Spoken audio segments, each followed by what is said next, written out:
real quick. I just want to talk about language. Do a quick little short live on my drive to talk about a few of my pet peeves when it comes to language and how folks use language. Now, most of us speak English, right? So, most of us, what are you doing? Oh my gosh, who picks to just turn their car around in the middle of the street like that? Yeah, and I definitely did shoot him rocks. And he was just looking at me, him and the person in the car with him. Because why would you do that? There's traffic oncoming, and you... Anyway, I digress. Hey, Cynical One, good morning. The reason why I struck up this live is to specifically talk about how we use language. I know y'all may have heard me say this before, but I'm going to say it again. Also, too is redundant. Why are we saying also, too? It's like saying but and. What?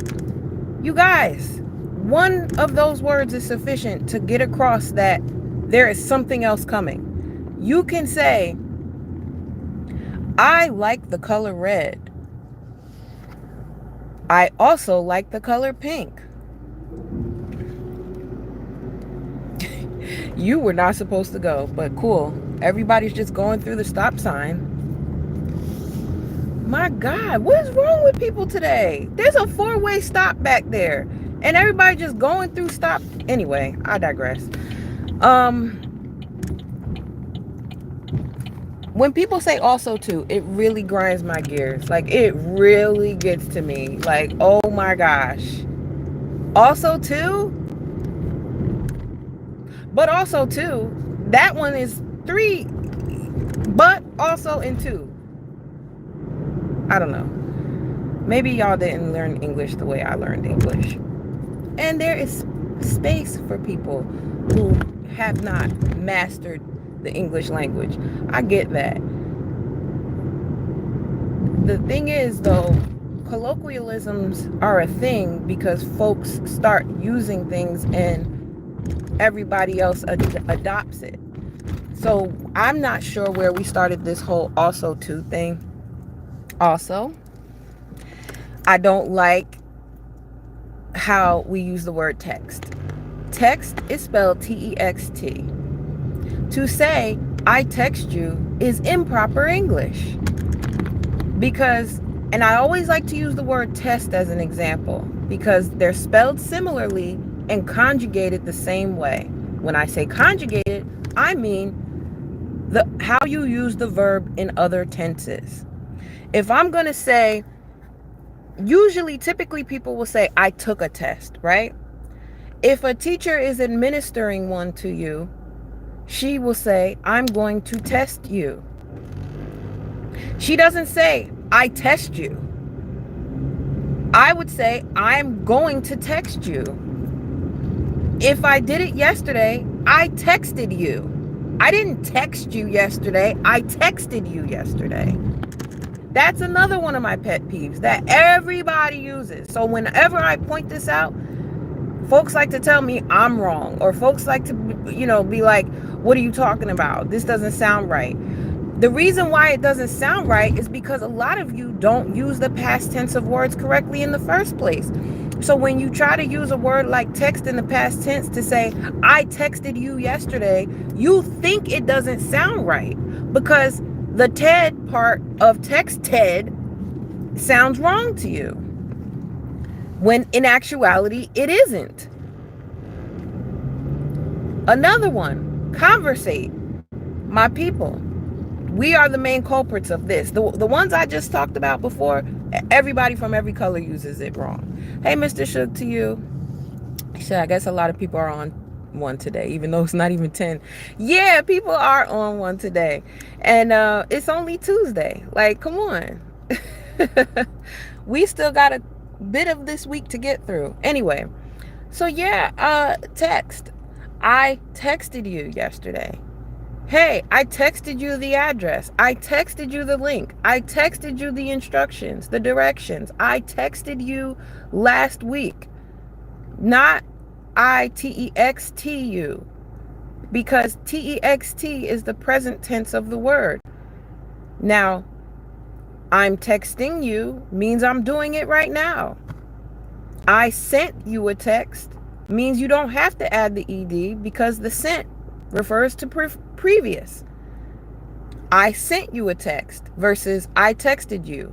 Those are both the same. They happened in the past. I just really wish that folks were more intentional about how we use language. In the same ways that I think older generations take issue with how younger generations express themselves, I'm becoming curmudgeonly as an elder millennial, because I'm taking issue with how folks are lazy with language. And I know that it's a weird hill to die on. I get it, that not many people really care. It's not a huge deal. But listen, I grew up prioritizing English and speaking succinctly and clearly. Language is a vehicle, a tool for understanding. If we're not using it to the best of our ability, then what are we really doing?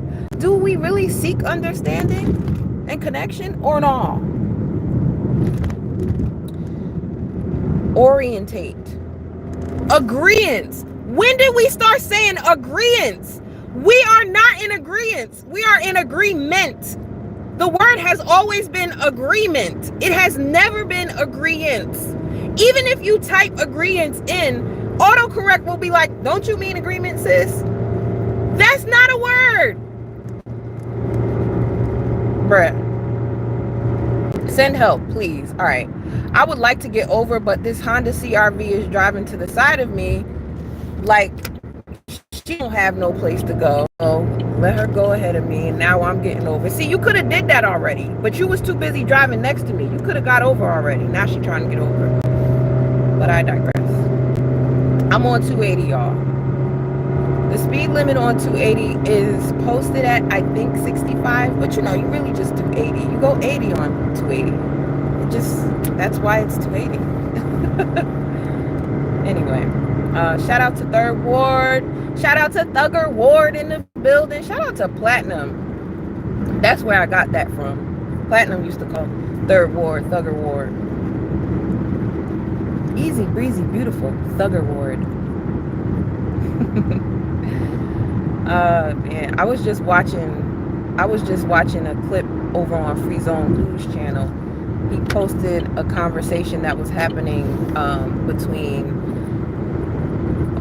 This Might Be Risky, between DJ Hamp, Obsidian, Gabe, and some other folks. But most of it was about Gabe and Obsidian, and I thought it was interesting. And so as I'm listening to them speak, I'm getting annoyed because I'm hearing some of the same things I was just talking about being used improperly. And so I'm like, you know what, let me go on a quick rant. Let me get up here, get on my soapbox, go on a quick rant. I was also talking about this morning over on Instagram.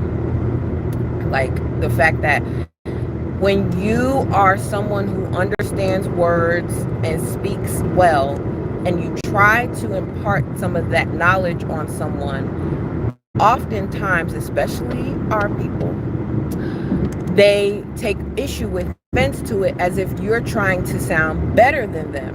And I've gotten that all the time. So I think now I'm a little less likely to correct your grammar unless we have a rapport.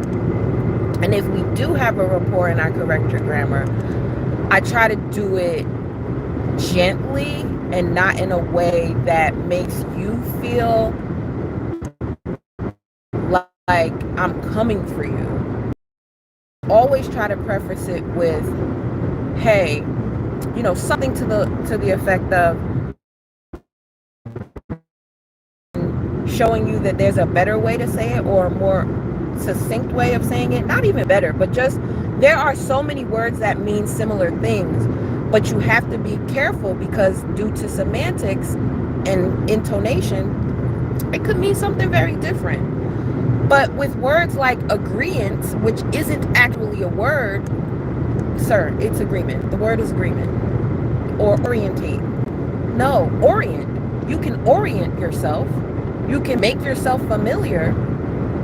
You can attend an orientation, but you cannot orientate. You just can't.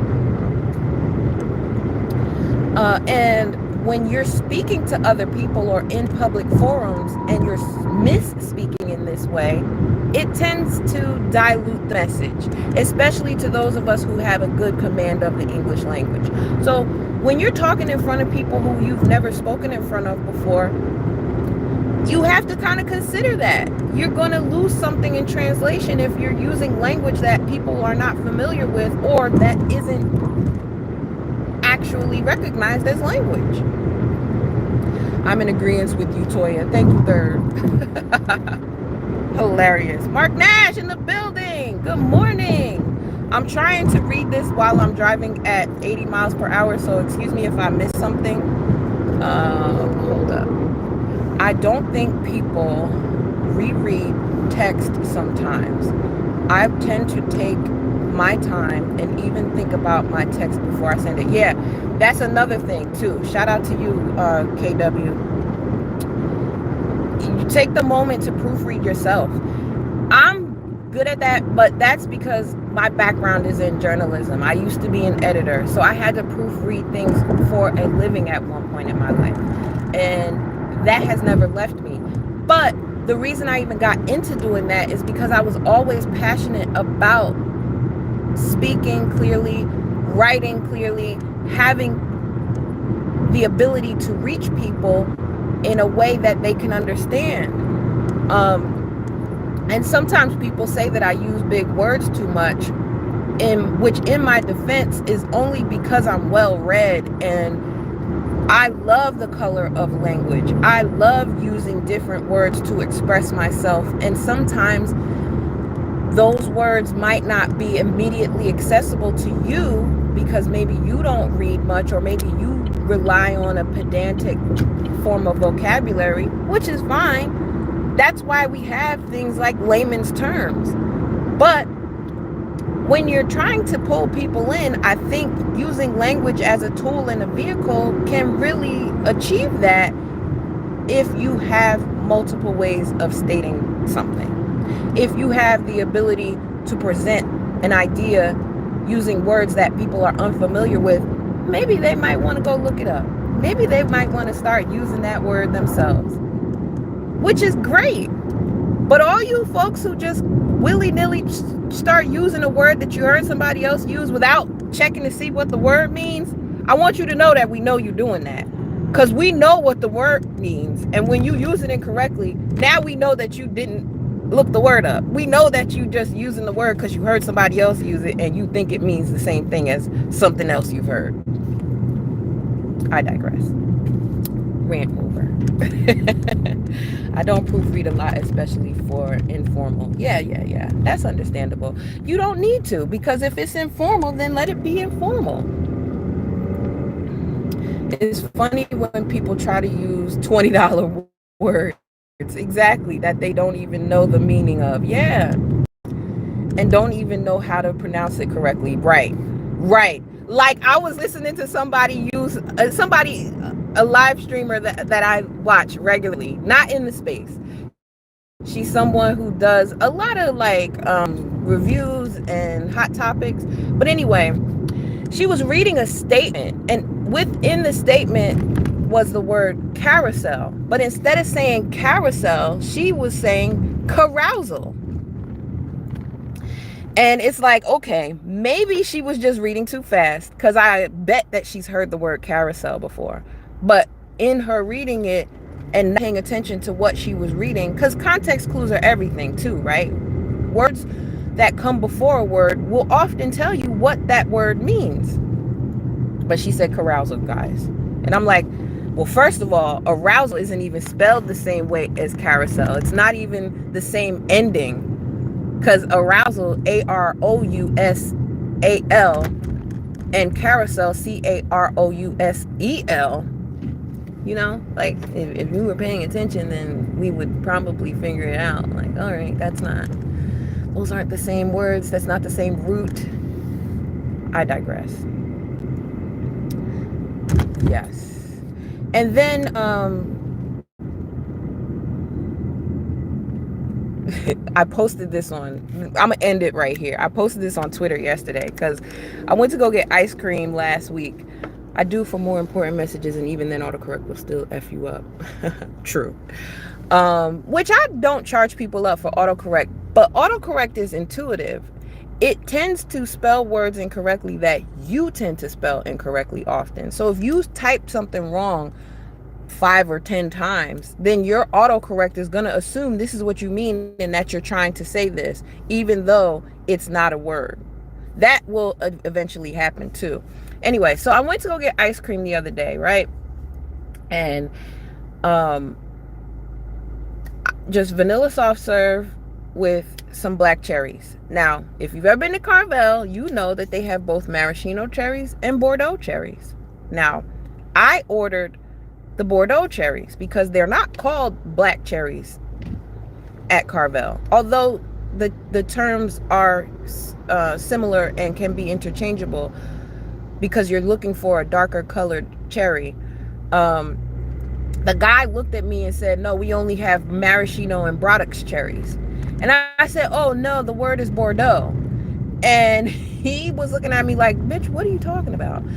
So much so, I pointed at the Bordeaux cherries and was like, this is what I mean. And he was like, oh yes, Brodux.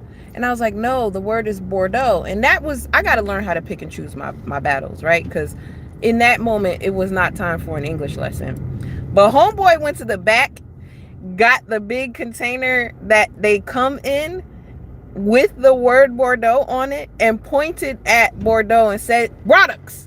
And I'm like, you got it. You got it. You got it. It's Brodux cherries. I've been saying it wrong this whole time. I'm the one who got it fucked up. It's not Bordeaux. The R does not come after the B. The EAUX is pronounced, and the X especially is pronounced in that word. I didn't take French. I don't have any command of the language. You got it, my guy. But it was just something funny that I was like, I gotta share this with somebody because he was committed to them being products. So anyway, yeah, I hope y'all have a great day. I am almost to my destination. I'm sending you peace, ease, and whatever you please, plus a cup of love, right? We all could use a little bit more love. And I'll talk to y'all soon. Toya will argue Jesus himself down on how to properly pronounce something. Nah, I wouldn't argue with Jesus. That's an argument that I'm willing to lose every time. Jesus, you got it. Simply because you're Jesus and I'm not. It's cool. Like I said, I just have to learn how to choose my battles better. Because I be picking battles that just really aren't mine. They're not mine. They're not my battles. Like one of my coworkers said, if people do XYZ, let them. I'm trying to come from a place of let them energy now. He said, I agree with third. Shout out to agreements. Word. Shout out to agreements. Beef and Brock. Anyway, like I said, I'm out. Have a nice day, y'all. Peace, ease, and whatever you please.